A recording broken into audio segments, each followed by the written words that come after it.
매일 성경 묵상을 돕는 해설 가이드입니다. 안녕하세요. 묵상 코치입니다. 함께 읽고 나눌 말씀은 신명기 13장 1절에서 18절까지 말씀입니다. 가나안 우상 숭배의 유혹은 외부뿐 아니라 내부에서도 올 수 있습니다.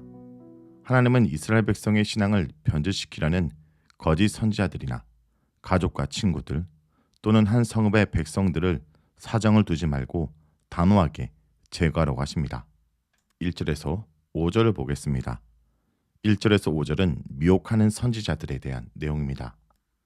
이스라엘은 가나안 땅에서 살아가면서 시내산 언약의 근간을 둔 그분의 뜻을 선지자들을 통하여 받을 것입니다. 선지자들은 이스라엘이 처한 상황에 따라 때로는 격려로, 때로는 책망으로 유아를 향하여 언약에 충성하도록 독려할 것입니다. 하지만 공동체 안에서 이적을 행하는 선지자나 꿈꾸는 자가 나와서 그들을 미혹할 때가 올 것입니다. 본달락은 언약 공동체가 그러한 자들을 분별하고 어떻게 치리해야 하는지를 제시합니다. 선지자나 꿈꾸는 자가 이스라엘 공동체 안에서 일어나 이스라엘이 다른 신들을 섬기도록 미혹할 것입니다. 예언과 꿈은 하나님께서 그분의 뜻을 나타내실 때 쓰시는 수단이기도 하지만 다른 신들도 그것을 사용합니다. 다른 신들을 따라 섬기자라는 간영구의 의미는 여호와를 따라 섬긴다는 간영구에 비추어 볼 때 더 뚜렷해집니다. 이것은 다른 신들에게 헌신하고 여호와를 등지는 배교입니다. 내가 알지 못했던 다른 신들에서 너희는 1차적으로 모압 평지에서 언약을 갱신하는 이스라엘이지만 미래의 가나안 땅에 정착할 그들의 자손도 포함됩니다. 여호와께서 제안하시고 이스라엘의 동의로 체결된 시내산 언약은 영원하기 때문에 가나안 땅에서 태어날 그들의 자손에게도 유효합니다. 따라서 이스라엘의 모든 민족들 가운데 여호와의 개인 소유, 제사장 나라, 거룩한 민족이라는 신분을 자손 대대로 유지하려면 언약을 준수해야 합니다. 이 맥락에서 볼 때 모압 평지의 언약 공동체가 가나안 땅에 정착하여 지속적으로 토라를 일상에서 실천하는 가운데 삶의 전 영역에서 자녀들을 가르친 것은 마땅합니다. 그 이유는 여호와의 구속 사건으로 태동된 이스라엘 존재에 있어서 여호와만이 그들이 경험한 알고 있는 하나님이기 때문입니다. 2절에 알지 못했던 다른 신들은 언약 갱신 공동체와 그들의 자손들의 존재와 존립에 관하여 아무런 영향을 끼치지 못했다는 점에서 경험하지 못했고 또한 지속적으로 어떤 방식으로든지 경험하지 말아야 할 이방 신들입니다. 하지만 언약 공동체에서 이적과 기적을 행하여 어떤 신의 크기를 드러내어 다른 사람들에게 헌신을 촉구하는 선지자나 꿈꾸는 자는 여호와 하나님이 보내신 자들이 아닙니다. 그들이 행하는 이적과 기사는 동의어로서 사람들에게 다른 신들의 존재와 크기를 인식하게 하는 수단입니다. 이것은 여호와 하나님의 사역 방법을 모방하는 것입니다. 이스라엘을 이집트에서 구출하기 위하여 하나님께서 행하신 이적은 그분의 권능과 주권이 우주적이며 그분 외에 다른 신이 없음을 깨닫고 이스라엘이 그분만을 섬기도록 하기 위한 것입니다.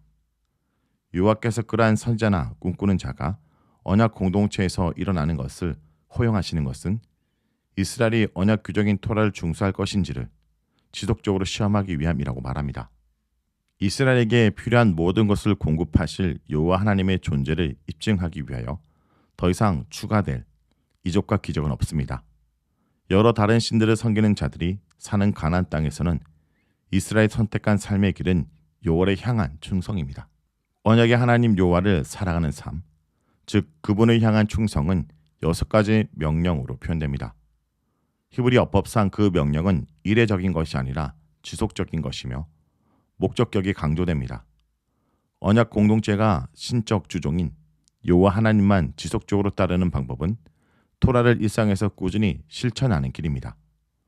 이러한 삶을 유지하는 예배가 바로 그분만 지속적으로 경외하는, 그분의 명령만 지속적으로 지키는, 그분의 목소리만 지속적으로 청종하는, 그분만 지속적으로 섬기는, 그분만 지속적으로 의지하는, 그분에게만 충성을 다하는 언약의 성실한 삶입니다.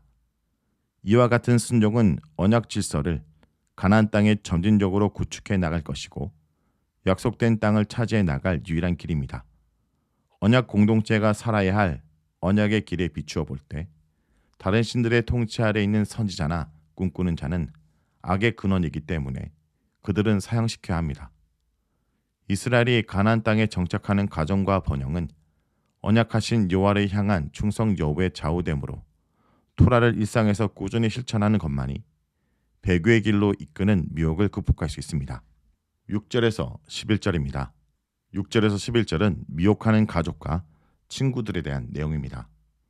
형제나 자녀, 그리고 아내, 친구가 은밀히 거짓 선자들과 동일한 시도를 할 경우입니다. 본달락의 경고는 가족 질서를 이끄는 가장에게 지시한 것입니다. 한 가족의 가장은 여호와 하나님 말씀을 청종하여 다른 구성원들이 언약에 충성된 일상을 살도록 잘 인도해야 할 책임이 있습니다. 또한 가족이나 친구 중에서 미혹하는 자가 있을 때 친밀한 관계 때문에 그러한 자를 따르거나 말을 듣거나 긍휼히 여기거나 불쌍히 여기거나 숨겨서도 안 됩니다. 가장은 그러한 자에 대한 사형 집행 절차를 밟아야 합니다. 사형은 공동체 차원에서 이루어지되 배교를 선동한 자들에 대한 증인이 먼저 손을 댄 후에 공동체가 손을 대야 합니다. 형제나 가족의 일원이라 하더라도 증인이나 공동체 가운데 어느 누구도 그러한 배교자를 용서할 수 있는 권한이 없습니다. 이는 이스라엘 존속의 위험이 되기 때문입니다. 12절에서 18절을 보겠습니다. 12절에서 18절은 우상 숭배하는 성읍에 대한 내용입니다. 본달락은 이스라엘 가운데 불량배, 즉 배교자가 나와서 어떤 성읍 전체가 우상을 숭배하도록 했다는 사실이 이스라엘 전체에 또는 중앙 법정에 알려진 경우입니다. 언약 공동체의 지도자들은 그러한 소문을 자세히 조사해 사실이 드러나면 그 주민과 가축을 진멸하고 그 성읍 전체를 불태워야 합니다. 그 성읍은 영구히 폐허가 되어 재건할 수 없습니다. 또한 그 성읍에 속한 물건도 가져가지 말고 완전히 태워버려야 합니다. 이것은 헤렘입니다. 가나안 사람들을 그 땅에서 진멸하는 이스라엘 소명은 그 땅의 주인이신 여호와의 심판을 대행하는 임무입니다.